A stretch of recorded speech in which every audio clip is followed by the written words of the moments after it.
Takulandirani ku AMTV Malawi kuchimake kwa nkhani zenizeni. Ngati nkhani imeneyo kuno kulibe, dziwani kuti nkhani imeneyo ndi yabodza.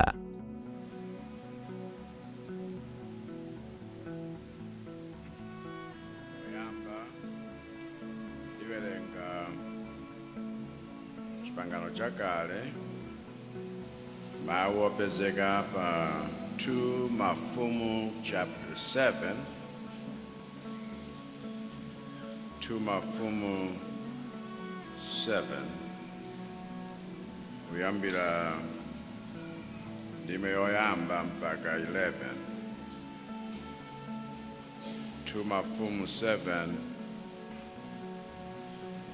1 through 11. Ndipo Elisa anati, "Mverani mawu a Yehova, atero Yehova. Mawa dzuwa lino adzagula muyeso wa ufa ndi sekeli, adzagulanso miyeso iwiri ya barele ndi sekeli pa chipata cha Samariya." Pamenepo kazembe amene mfumu adafotsamira pa dzanja lake anamuyankha munthu wa Mulungu nati, "Taonani, Yehova angachite mazenera mmwamba, chidzachitika ichi kodi?" Nati iye, "Taona, udzachiona ndi maso ako, koma iwe sudzadyako ayi." Koma polowera pa chipata panali amuna anayi akhate.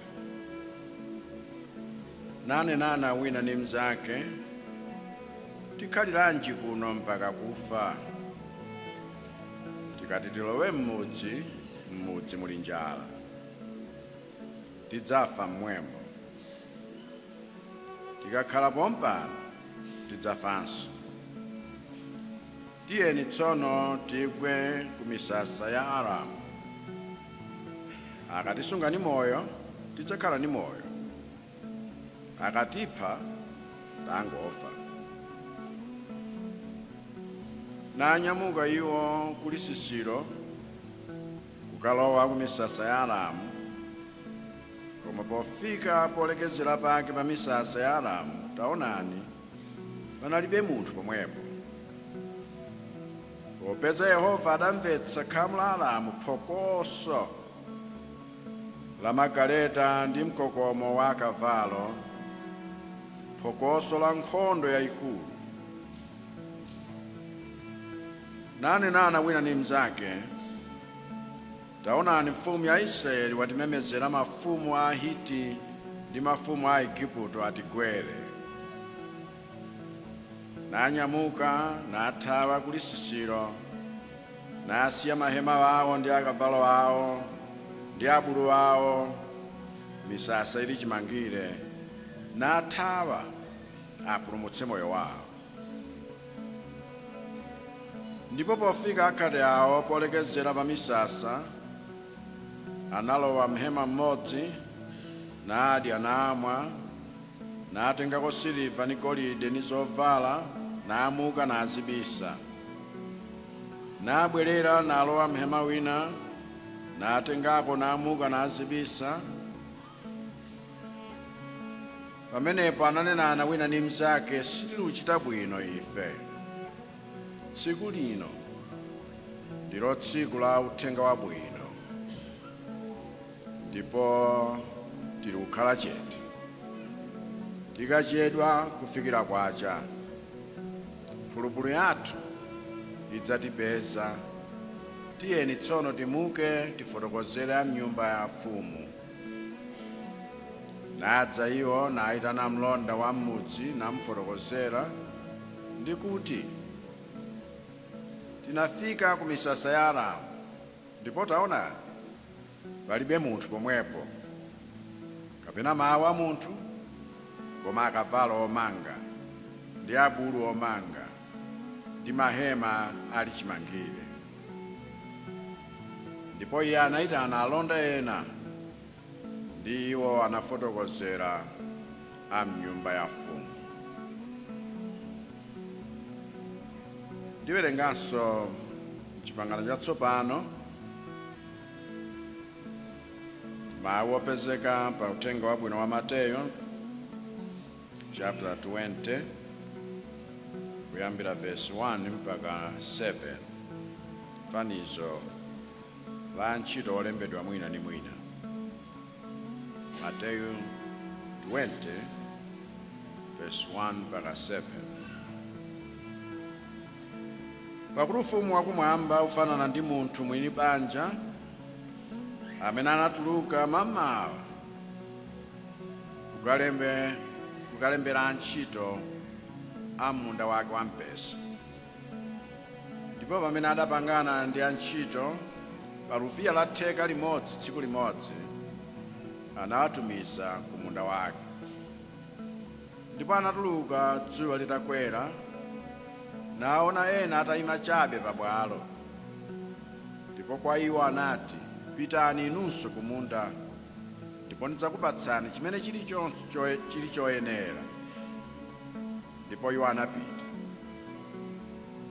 Ndiponso anatuluka usana ndimonso popendeka dzuwa, nachita chimodzimodzi. Ndipo poyandikira madzulo anatuluka napeza ena atayima, nanena kwa iwo, mwayimiranji kuno dzuwa lonse chabe? Iwo ananena kwa iye, chifukwa palibe munthu anatilemba. Iye anati kwa iwo, pitani inunso ku mundawo wampesa. Umenewo ndiwo mawu.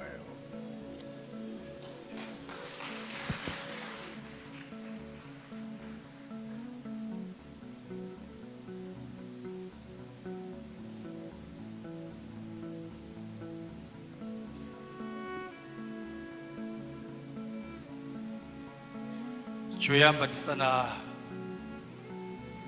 yambe kulalikira, ndifuna tipereke ulemu kwa ino wolemekezeka a president wathu Dr. Lazarus Makatha Chakwera, komanso ndipereke ulemu kwa mama First Lady Madam Monica Chakwera. Ndiperekenso ulemu kwa Dr. Zikare Ngoma MP. Ndiperekenso ulemu kwa Sheikh Hashim Abasi, amene ndi Deputy Presidential Advisor on Religious Affairs. Ulemu wina upite kwa Reverend Dr. William Tembo, General Secretary of CCP Livingstonia Synod, and representatives of other denominations here present. Ulemu wina upite kwa Honorable Benix Mwamulima, amene ndi Member of Parliament on Zuzu City, and all the members of Parliament here present. Ndiperekenso ulemu kwa Councillor Monica Simwaka, Deputy Mayor of Zuzu City, and all the councillors here present. All the traditional leaders here present. Akristu nonse Agatoto Revival Center, mulande ulemu wanu. Ndipereke ulemu kwa azibusa athu Assemblies of God, komanso azibusa wena amene achokera ku mipingo ina. Ndingokupemphani mungoyima muti weve, sindingatchule mmodzi muli pambiri. Imilana azibusa wathu. Tiyambireni m'manja azibusa wathu onse. Khalani pansi. Ndimafuna mwapadera ndisadachite zonse, ndingotsindikapo pa a General Secretary wathu William Tembo, mwatilemekeza kwambiri. Chifukwa ino muli ndi congregation yanu, koma kuyisiya kudzakhala ndi ife tachiyesa cha ulemu kwambiri. Mulungu akuleseni kwambiri. Zikomo kwambiri. linda alendo nsowena amene tiwapatse ulemu tili ndi msonkhano anthufe umene unayamba lachinayi lachisanu dzulo umene ukutha lero mu service imene tinayitana alendo olemekezeka. Osayiwala kupanga subscribe ku channel ya AMTV Malawi.